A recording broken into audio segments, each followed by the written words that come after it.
Você já teve vontade de criar algo, mas ficou se comparando com outras pessoas e acabou perdendo a motivação? Se sim, fica nesse vídeo até o final.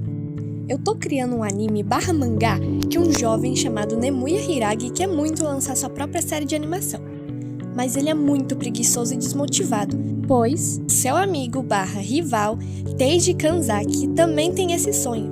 Só que o Teiji desenha 1000 vezes melhor que o Nemuya, deixando ele muito desmotivado e com medo de começar. Assim, a história vai se desenrolando.